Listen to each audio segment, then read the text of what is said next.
کوئی عمل بچا کے رکھ, کچھ کر لے, کچھ زندگی میں اکٹھا کر لے. کوئی تو ایسا عمل ہو جب قیامت آئے تو مصیبت سے بچ سکے, تو قبر میں مصیبت سے بچ سکے, تو دنیا میں مصیبت سے بچ سکے. میرے رسول پاک سید عالم صلی اللہ علیہ وسلم فرماتے ہیں, تیسرا بولا, کہنے لگا اے اللہ تو جانتا ہے میں جوان, میں رانا, میں حسین, مجھے عورتیں دعوت دیتی تھی, اپنی طرف مائل کرتی تھیں, لیکن میں کسی پر نہ دیکھتا. بس ایک چچا کی بیٹی پہ میں عاشق ہو گیا, اس کے میں قریب جانے لگا, بلانے لگا. 100 دینار بھی اکٹھے کیے اس کو دینے کے لیے. ایک ایسا وقت آیا کہ وہ راضی بھی ہو گئی. اے اللہ تنہائی بھی آ گئی. یوں سمجھ لو کہ میں جوان بھی, حسین بھی, مالدار بھی, میں چاہوں تو ایک ایک دن میں 4 دفعہ میں بدکاری کر سکتا تھا. اے اللہ ساری خوبیاں تھیں. وہ بی بی میرے پاس آئی, کمرہ, تنہائی, کوئی دیکھنے والا نہیں تھا. جب میں اس کے قریب جانے لگا تو وہ عورت کہنے لگی تو رب سے ڈر جا, رب سے ڈر جا, رب سے ڈر جا. اے اللہ طاقت بھی, جوانی بھی, حسن بھی, مال بھی, میں سب کچھ کر سکتا تھا پر تیری لیے. اور اگر مسلمان ہوگا تو کہے گا اے اللہ تیرے رسول کے لیے, اے اللہ مدینے والے چاند کی بات مان کے, اے اللہ آمینہ کے معصوم کی بات مان کے, اے اللہ جناب فاطمہ الزہرا کے ابا کی بات مان کے. میں نے اپنے نفس کی خواہش کو کچلا اور کچل کر کے میں نے وہ گناہ نہیں کیا, اس کو آزاد کر دیا. اگر وہ عمل تیری بارگاہ میں قبول ہے تو نجات دے دے. میرے نبی پاک فرماتے ہیں بس دعا ختم ہوئی تو اللہ نے پہاڑ دور پھینک دیا, اللہ نے نجات دے دی. اللہ کرے میری ملت کے جوان کو بھی یہ نیکی نصیب ہو جائے. اللہ کرے ماں باپ کی خدمت کرنے والے بن جائیں. اللہ کرے ہم مزدوروں کا حق دینے والے بن جائیں. اللہ کرے ہم بے ایمانی, دھوکے بازی کو چھوڑ دیں. اگر کوئی ایسا عمل ہوگا تو اللہ دنیا میں بھی نجات دے گا مشکلوں سے, قبر میں بھی اللہ نجات عطا فرمائے گا, قیامت میں بھی اللہ. عمل کا وسیلہ دینا رب کی بارگاہ میں جائز ہے. بولیے اللہ کے ناموں کا وسیلہ دینا جائز ہے. کوئی بھی عبادت اگر خلوص کے ساتھ کی جائے, میرے نبی پاک نے فرمایا فرض نماز پڑھ کے تو جو دعا بھی مانگے گا رب تیری قبول فرما لے گا. فرض نماز پڑھ کے جو 2 دعا بھی مانگے گا اللہ تیری, اس کا مطلب ہے اعمال کی برکت سے اللہ دعائیں قبول کرتا ہے. اللہ دعائیں قبول, بس پھر وہی دعا کرتا ہوں اللہ ہمیں خلوص والے عمل کی توفیق عطا فرما. اچھا اگر یہ والا وسیلہ جائز ہے تو بتائیے نبی پاک کا وسیلہ جائز نہیں؟ عمل میں تو کوئی کوتاہی ہو سکتی ہے, لیکن حضور کی وجاہت میں کوئی کوتاہی ہو سکتی, نبی پاک کی رحمت میں کوئی کمی ہو سکتی. ادھر سنو ایک پہلو ذرا گہرائی سے, ایک بات عقیدے کی اس کو یاد رکھنا, اللہ کو کوئی بندہ نا مجبور نہیں کر سکتا کہ ہم نے نبی پاک کو لا کے کھڑا کر دیا ہے تو اللہ مجبور نہیں ہو گیا.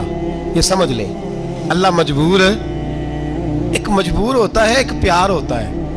ان دونوں چیزوں میں اللہ کو اپنے رسول سے پیار ہے. نبی پاک فرماتے ہیں میں دعا کرنے گیا, اے اللہ میری امت پہ قحط نہ آئے. اللہ نے فرمایا ابھی نہیں آئے گا. اے اللہ میری امت کے چہرے نہ بدلیں, گناہ کریں تو مسخ نہ ہو, ابھی نہیں بدلیں گے. حضور فرماتے ہیں میں نے ہاتھ اٹھایا کہ اللہ یہ آپس میں لڑے نہ. توجہ کرنا جملوں پہ, اے اللہ یہ آپس میں لڑے نہ. اللہ یہ بھی کہہ سکتا تھا ابھی یہ نہیں قبول کرنی دعا. اللہ بے نیاز ہے نا, چاہے قبول کرے اور چاہے, توجہ کرو غور کرو بات پہ, اللہ چاہے تو قبول کرے چاہے تو. اے اللہ میری امت لڑے نہ, تو یہ نہیں فرمایا حبیب قبول نہیں کرتا. کہ محبوب یہ دعا مجھ سے مانگ ہی نہ. اے حبیب تو دعا مانگ, تو مانگے میں قبول نہ کروں, یہ ہو نہیں سکتا. اس طرح کر یہ دعا مجھ سے. نبی پاک نے منافقین کے لیے دعا کرنی چاہیے کہ اے اللہ, اے مولا تو مہربانی فرما, اے اللہ کرم فرما, منافقین کو بھی بخش دے. تو میرے رسول پاک علیہ السلام فرماتے ہیں رب کریم نے مجھے منع کیا, اے محبوب یہ والی دعا, یہ دعا ہی نہ مانگ. یہ دعا اللہ کو کوئی مجبور کر سکتا, لیکن اگر اللہ پیار کرے تو.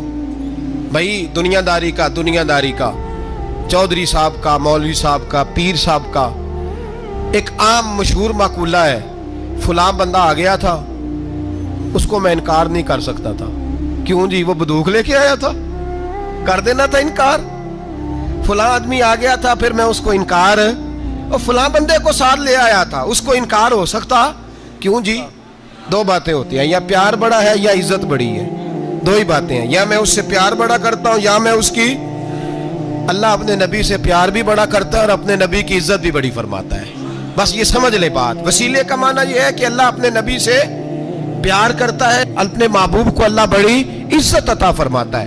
نبی پاک سید عالم صلی اللہ علیہ وسلم کے وسیلے کا یہ حال تھا کہ صحابہ ہر کام کے لیے دروازہ رسول پہ پہنچ جاتے تھے۔ پیاس لگی تو حضور کے پاس، بھوک لگی تو نبی پاک کے پاس، حضرت ابو ہریرہ کو حافظہ چاہیے تو نبی پاک کے پاس، کسی کو اولاد کی ضرورت ہے تو وہ رسول پاک کے پاس، کسی کو طاقت کی ضرورت ہے تو وہ بھی نبی پاک کے پاس۔ ہر آدمی جاتا تھا، انہیں پتا تھا دیتا خدا ہی ہے پر وسیلہ مصطفیٰ دیتا ہے صلی اللہ علیہ۔ اور حضور نے فرمایا انما انا قاسم، بخاری مسلم ہے، فرمایا میں تو بانٹنے والا ہوں، میں قاسم ہوں، میں قاسم ہوں، واللہ یؤتی، ہاں عطا کرنے والا اللہ ہے، میں قاسم ہوں اور دینے والا اللہ ہے۔ صحابہ ہمیشہ نبی پاک کے واسطے سے دعا مانگتے، انہیں پتا تھا اگر تیرے واسطے سے مانگوں تو کوئی دعا بے اثر نہ ٹھہرے۔ ترمذی شریف، ابن ماجہ، دیگر تمام کتب میں امام احمد نے اپنی مسند میں نقل کیا۔ حضرت عثمان ابن حنیف کہتے ہیں میں نبی پاک کے پاس بیٹھا تھا تو ایک نابینا صحابی آئے، عرض کرنے لگے یا رسول اللہ صلی اللہ علیہ وسلم میں نابینا ہوں، میرے لیے دعا کریں، اللہ مجھے آنکھیں عطا فرمائے، دعا کریں۔ اب حضور نے پتہ کیا کہا؟ نبی پاک نے فرمایا دو باتیں، یا تو صبر کر لے یا میں دعا کر دیتا ہوں۔ صبر کرے گا تو اللہ جنت دے گا، یا تو صبر کر لے یا میں۔ صحابی بڑے پیارے تھے، کہنے لگے یا رسول اللہ جنت تو اللہ اپنے فضل سے دے گا ہی، میں نے نہیں صبر کرنا، مجھے آنکھیں چاہیے، اور پھر یہاں آ کے صبر کروں، این خزانے کے پاس جا کے صبر کروں؟ حضور میں نہیں صبر کرتا، آپ دعا کریں۔ تو نبی پاک نے دعا سکھائی، فرمایا دو نفل پڑھ جا کے اور دو نفل پڑھ کے میرے وسیلے سے دعا کر۔ کیا کر؟ اللہ سے کہہ کہ اے اللہ میں تیرے پاس تیرے رسول کا وسیلہ لے کے آیا ہوں، اور پھر کہنا یا محمد انی توجہت علیک، کہنا ہے محمد صلی اللہ علیہ وسلم میں آپ کے وسیلے سے اللہ کی بارگاہ میں حاضر ہوں، اور پھر اللہ سے کہنا کہ اے اللہ تو اپنے نبی کی سفارش میرے حق میں قبول فرما۔ کون سکھا رہا ہے؟ بولیے کس کو؟ بولیے۔ کہا جا میرے وسیلے سے جا کے دعا کر۔ حضرت عثمان کہتے ہیں وہ چلے گئے، دو نفل پڑھے، حضور کے وسیلے سے دعا مانگی۔ فرماتے ہیں وہ چلے گئے پر ہم کوئی نہیں گئے۔ آپ کیوں نہیں گئے؟ تو صحابہ کا نظریہ بتاتا ہے کہ وہ گئے اس لیے نہیں کہ ہم حضور کا معجزہ دیکھ کے ہی جائیں گے، کہتے ہیں ہم گئے نہیں۔ تھوڑی دیر گزری تو وہ صحابی جو اندھے گئے تھے جب واپس آئے ہیں تو اللہ نے انہیں آنکھیں عطا فرما دی۔ گئے تھے تو نابینا تھے، آئے تو بینا ہے۔ میرے نبی پاک صلی اللہ علیہ وسلم کا توسل، حضور کا وسیلہ خود حضور نے سکھایا ہے، خود نبی پاک نے، اور صحابہ کرام علیہم رضوان اس مزاج پر پورے عامل تھے، عامل تھے۔ حضرت عمر فاروق صحابہ میں ایک دانشور شخصیت کا نام ہے، علم کے لحاظ سے، عمل کے لحاظ سے، بصیرت کے لحاظ سے، تقوی کے لحاظ سے ایک بڑی انفرادی اور منفرد شخصیت ہے۔ حضرت عمر کے زمانے میں قحط پڑ گیا، بارش نہیں ہوتی، حالات بڑے دگرگوں ہیں، پریشانی ہے۔ لوگ سیدنا فاروق اعظم سے پوچھتے ہیں حضور اب کیا بنے گا؟ جو میں نے پہلے حدیث آپ کی خدمت میں عرض کی وہ ترمذی اور ابن ماجہ سے، اب جو حضرت عمر کی روایت عرض کر رہا ہوں یہ صحیح بخاری میں موجود ہے۔ حضرت عمر فاروق رضی اللہ تعالیٰ عنہ کا زمانہ مبارکہ، قلت آ گئی، قحط آ گیا، بارش شدید ہے، صحابہ پریشان ہے۔ جناب عمر فاروق رضی اللہ تعالیٰ عنہ سے کہتے ہیں حضور کرنا کیا ہے؟ حضرت عمر پہلے تو خاموش رہے، پھر حضور کے چچا جناب عباس کو بلایا، کوئی بات نہیں کی، جناب عباس کا بازو پکڑا اور کھلے میدان میں لے گئے۔ حضرت عمر دعا کرتے ہیں اور پوری امت کو دعا کا طریقہ بتلاتے ہیں۔ حضرت عمر کہتے ہیں اگر قبول کرانی ہے تو یہ طریقہ اختیار کرو، اگر اللہ کی بارگاہ میں دعاؤں کو مستجاب کرانا ہے تو یہ رنگ ہے جو امت مسلمہ کو میں سکھا رہا ہوں۔ حضرت عمر نے جناب سیدنا عباس رضی اللہ تعالیٰ عنہ کو کھڑا کیا سامنے اور دعا فرمائی، اللہم انا نتوسل الیک بنبیک، اے اللہ ہم تیری بارگاہ میں تیرے نبی کے وسیلے سے دعا کرتے ہیں، فتسقینا، ہمیں بارش عطا فرما، ہمیں کس کے وسیلے سے؟ حضور، اور پھر کہا اللہم انا نتوسلک بام نبیک، اے اللہ ہم نے اپنے نبی کے چچا کے وسیلے سے بارش عطا فرما، اے اللہ ہمیں اپنے رسول کے چچا کے وسیلے سے، حضرت عباس کے وسیلے سے بارش دے۔ صحابہ کہتے ہیں جب ہم گئے تھے دعا مانگنے تو خشک سالی تھی، اور جب گھروں کو آ رہے تھے تو ہمارے کپڑے بارش سے بھیگ چکے تھے۔ اللہ نے بارش عطا کس کے وسیلے سے؟ حضرت عباس۔ اچھا یہ بات یہاں قابل غور ہے، حضرت عمر کے وسیلے سے بھی دعا ہو سکتی ہے، دعا سیدنا عمر فاروق کے وسیلے سے بھی، لیکن حضرت عمر رضی اللہ تعالیٰ عنہ نے نبی پاک کے چچا، چونکہ حضرت عباس جب آیا کرتے تھے تو حضور کھڑے ہو کے استقبال فرماتے تھے آپ کو دیکھتا ہوں تو مجھے اپنے والد کی یاد آتی۔ حضرت سیدنا عمر نے بتلایا کہ میں اس کو لے کے جا رہا ہوں جو نبی پاک کے زیادہ قریب ہے، جو حضور کے زیادہ قریب ہے، ان کے وسیلے سے دعا فرمائی۔ امت کو کیا درس دیا؟ فرمایا جو بھی حضور کے قریب ہو اس کے وسیلے سے دعا کرو، اللہ تمہیں آسانیاں نصیب فرمائے گا۔ اب ہمارا حال یہ ہے، انتشار ہی انتشار ہے، اختلاف ہی اختلاف ہے، شک کی شک ہے، پریشانی پریشانی، واضح حدیثیں موجود ہیں۔ میں آج ایک صاحب کو پڑھ رہا تھا، پتہ نہیں لوگ کیوں پریشانی کا شکار ہیں، کیوں لوگ اس آزمائش کا شکار ہیں، کہتے ہیں جی وسیلہ نہیں دینا چاہیے، سیدھا سیدھا نیک عمل کرو۔ او میرے بھائی، میں نے کہا کہ اللہ کسی وسیلے کا محتاج، اللہ محتاج نہیں، لیکن اس کی عادت ہے وہ وسیلے کو پسند فرماتا ہے۔ باریک بات مشکل ہوتی ہے لیکن موٹی بات تو سمجھ میں آنی چاہیے نا۔ کوئی شخص ایسا ہے جسے اللہ نے بغیر ماں باپ کے وسیلے کے پیدا کر دیا ہو، حالانکہ اللہ پیدا کرنے پہ قادر، حضرت آدم کو کیا ہے نا، حضرت حوا کو، جناب عیسیٰ علیہ السلام کو بغیر باپ کے پیدا، لیکن یہ اس کی عادت، وہ جب پیدا کرتا ہے تو ماں باپ کے وسیلے سے پیدا کرتا ہے، پھر جب روزی دیتا ہے تو پھر بھی کسی نہ کسی، کیا اس نے حکم دے دیا؟ روزی کون دیتا ہے؟ تو اللہ کا یہ حکم ہے کہ کنڈی لگا کے اندر پنکھا چلا کے سوئے رہو، روزی پہنچ جائے گی۔ کہتا اٹھ، کوئی سبب پیدا کر، باہر نکل، محنت کر، وسیلہ بنا۔ جو آدمی کہتا ہے جی میں کپڑے سی بھی خود لیتا ہوں، استری بھی کر لیتا ہوں، دھو بھی لیتا ہوں، اس سے سوال یہ ہے کہ بنا بھی لیتے ہو؟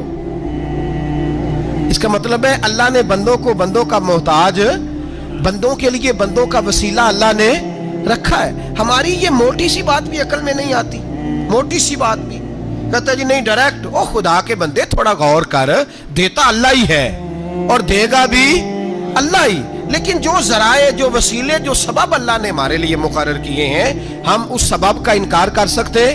شفا کون دیتا ہے؟ دوائی لینے کس کے پاس جاتے ہو؟ آپ اس طرح کریں نا، چپ کر کے گھر بیٹھیں، تسبیح پڑھیں، یا شافی الامراض، یا شافی الامراض، او شفا دینے والے، او شفا دینے والے، سارا دن کی وظیفہ پڑھیں، شفا کون دے گا؟